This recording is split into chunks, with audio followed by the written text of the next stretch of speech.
Setelah pajak dipermalukan oleh anggota keluarga dan diserbu netizen dengan banyak komen gak mau bayar pajak lagi, seharusnya hal ini adalah kunci pelayanan masyarakat akan pajak dan pengelolaan uang negara agar lebih produktif. Menjadi moment of greatness perubahan di perpajakan Indonesia. Bukan hanya transparan, tapi lebih produktif, tidak konsumtif, dan tepat sasaran. Yaitu membuat kesejahteraan rakyat dan membuat negara menjadi negara yang berdaulat. Rasanya ingin terus mengingatkan masyarakat akan masalah ketatanegaraan dan perilaku pejabat dengan adanya budaya mundur, budaya malu dari pejabat yang bersangkutan yang memang main atau anak buahnya bermain. Artinya menterinya, pejabat tertingginya, ya tidak mampu mengelola.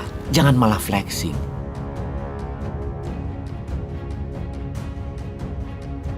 Misalnya ada tuh menteri cuci mobil plat merah milik kantor demi pencitraan. Ya jangan gitu atuh. Masa digedein pencitraannya lalu masalah kelihatan bodoh urusan belakangan. Ya jangan begitu juga pencitraan kementerian kerjanya lah. Menteri kerja itu model begini misalnya. Ada anak buah yang gak bisa kerja ya dipecat. Ada anak buah korupsi selain dipecat ya dihukum mati. Diambil semua hartanya. Dan semua orang di kartu keluarga koruptor tersebut tidak boleh jadi pegawai negeri. Tidak boleh pakai sarana negara. Sekolah negeri, rumah sakit daerah, rumah sakit pusat dan lain sebagainya. Pokoknya sarana negara selama 10 tahun setelah terbukti bersalah di persidangan di mana korupsi di atas 50 miliar dihukum mati. Lalu dia menterinya mundur dari jabatannya. Misalnya begitu. Tepat anggaran untuk masalah yang produktif itu penting. Dalam penyusunan anggaran belanja negara, banyak sekali porsi saat ini yang tidak produktif. Misalnya, bayar bunga pinjaman yang mencapai 400 triliun setahun. Coba bayangkan, bayar bunga pinjaman aja Indonesia pakai pinjaman bayarnya. Hutang saat ini 7.800 triliun. Kalau bunganya 5% setahun, itu hampir 400 triliun. Coba bayangkan, pokoknya nggak pernah terbayar. Karena proyek yang dibangun bukan proyek produktif, adalah semuanya proyek konsumtif kebanyakan. Proyek yang jangka panjangnya ternyata tidak menghasilkan growth atau pertumbuhan. Bahkan membangun jalan tol yang kemudian jalan tolnya pada dijualin semua karena tolnya tidak menguntungkan. Memang terlihat membangun namun tidak menghasilkan growth pertumbuhan.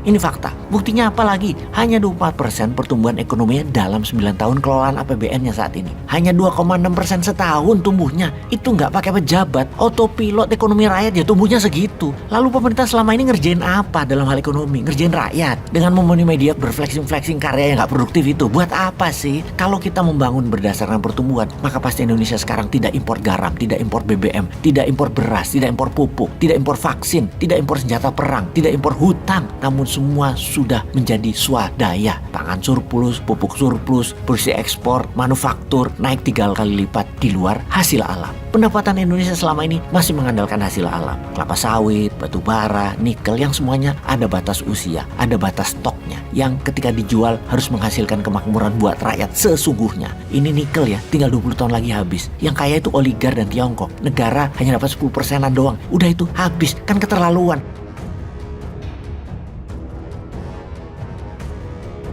Harusnya Indonesia kaya, mendingan gak usah diproduksi kali. Kalau kayak gini, kalau cuma dapat 10%, ini harus diubah. Ini harus diingatkan kepada masyarakat agar pendapatan tidak hanya bersumber dari pajak bernegaranya. Yang jauh ini hanya membuat rakyat mangkal karena uang pajaknya buat beli saham Goto, masuk lewat Telkom, dan rugi. Aduh, geblek dah urusan beginian. Menterinya kemudian flexing-flexing. Belum lagi karena kementeriannya gak punya uang, atau gak mana megang uangnya, yang gak tahu juga. Itu ngerjain vendor-vendor proyek, ngerjain subkontraktor swasta yang harusnya untuk kerja. Mereka tuh sampai meminjam sana sini pakai pinjaman pribadi. Pas jadi proyeknya tahunan gak dibayar sama BUMN. Ambiar banget dah cara kelola negaranya. Lalu begitu BUMN rugi, minta APBN bayarin. Pajak rakyat tuh duitnya gak amanah pada lu semua ya. Tapi kok masih mau lagi berkuasa dan rakyat seakan gak sadar bahwa mereka ini menghabiskan anggaran ini. Banyak yang gak kompeten orangnya dan tidak punya grand design untuk membuat Indonesia makmur. Rakyat sejahtera tuh gak ada desainnya. Membuat negara berdaulat tuh gak ada desainnya. Jadi curhat gue ini. Peace dah.